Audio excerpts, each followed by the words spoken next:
عمومی طور پہ ہمارے ہاں جو محبت کی شادیاں کہی جاتی ہیں وہ زیادہ تر ناکام ہوتی ہیں اور طلاق تک پہنچتی ہیں۔ اس کا سبب کیا کہ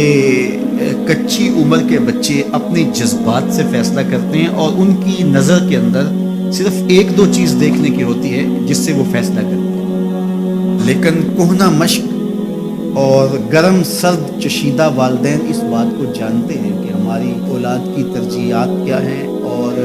جو ہے وہ ازدواجی زندگی کیسے خوبصورت گزرتی ہے۔ اس لیے وہ جو فیصلے کرتے ہیں وہ فیصلے جو ہے وہ بہت اچھے ہوتے ہیں۔ کبھی ایسا ہوتا ہے کہ اولادوں کو اللہ تعالیٰ فہم، فراست اور عقل و خرد کی فراوانیاں نصیب کر دیتا ہے اور والدین واقعتاً فہم اور سمجھ میں اس مقام پہ نہیں ہوتے، تو سعادت مند اولادیں اس وقت بھی اپنے والدین کو شامل کرتے ہیں اور ان کے فیصلے اچھے بھی ہوتے ہیں۔ لیکن عمومی طور پہ ہوتا ہے کہ چاہے وہ اسکول، کالج اور یونیورسٹی میں نہ بھی گئے ہوں والدین، لیکن ان کے تجربات عملاً جو ہیں وہ زیادہ ہوتے ہیں۔ اسی لیے فرمایا گیا سید عائشہ رضی اللہ تعالیٰ عنہ سے مروی روایت ہے، ایما امرأۃ نکحت بغیر اذن ولیہا فنکاحها باطل فنکاحها باطل فنکاحها باطل، 3 مرتبہ فرمایا۔ جو خاتون اپنے ولی کی اجازت کے بغیر نکاح کرتی ہے اس کا نکاح باطل ہے، اس کا نکاح باطل ہے، اس کا نکاح باطل ہے۔ تو عمومی طور پہ وہ نکاح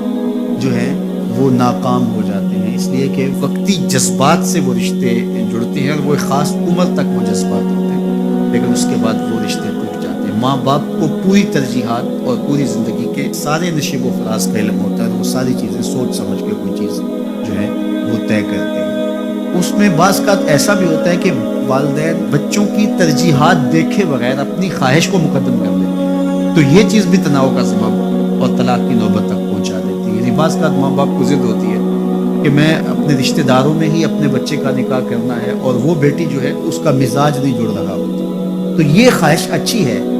لیکن اگر ان کی زندگی تلخ ہوگی تو اپنی خواہش کو اولاد کے لیے قربان کرنا ہوگا۔ بہرحال جو بھی ذرائع ہیں طلاق کے، جو بھی اسباب ہیں، محرکات ہیں، نتیجہ اگر طلاق تک پہنچ جائے، مرد کو پھر بھی اس کی مردانگی روک رہی اور عورت بلا جھجک جب وہ جذبات میں آتی ہے تو وہ طلاق مانگنے میں دیر نہیں کرتی، اور بہت ساری طلاق جو جذباتی ماحول میں ہوتی ہیں اس میں قصور خاتون کا ہوتا ہے کہ وہ طلاق مانگتی ہے، تو عورت کو کبھی بھی طلاق نہیں مانگنی چاہیے۔ ہاں اگر واقعتاً اس کا استحقاق بنتا ہے، وہاں زندگی گزارنا مشکل ہو گیا تو وہ عدالت میں رجوع کر کے خلا لے سکتی ہے،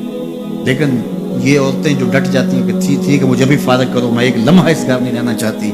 یہ گھر میرے لیے جہنم ہے، اور یہ اس کی بہنوں کے سامنے، اس کے بھائیوں کے سامنے، اس کے خاندان والوں کے سامنے اس کو یوں للکار رہی ہوتی ہے، تو پھر وہ طلاق دے دیتا ہے، اور بعض کا وجہ نہیں ہوتی کہ وقتی تناؤ ہوتا ہے۔ تو حضرت امام ابو داود نے حضور کا یہ فرمان لکھا ہے کہ آقا کریم نے فرمایا کہ جو خاتون بغیر عذر کے اپنے شوہر سے طلاق مانگتی ہے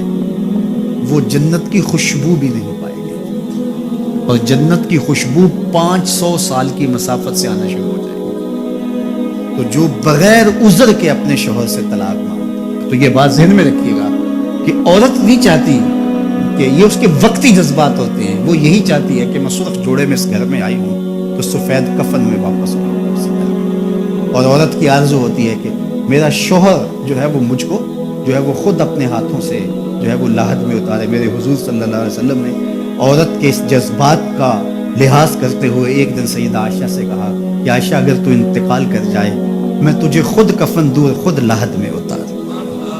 تو حضرت عائشہ رضی اللہ تعالیٰ عنہ کی چشمان اقدس سے آنسو آ گئے کہ یہ اگر ہو تو میرے لیے سے بڑا کیا احساس ہے کہ میرا شوہر میرا خود جنازہ پڑھے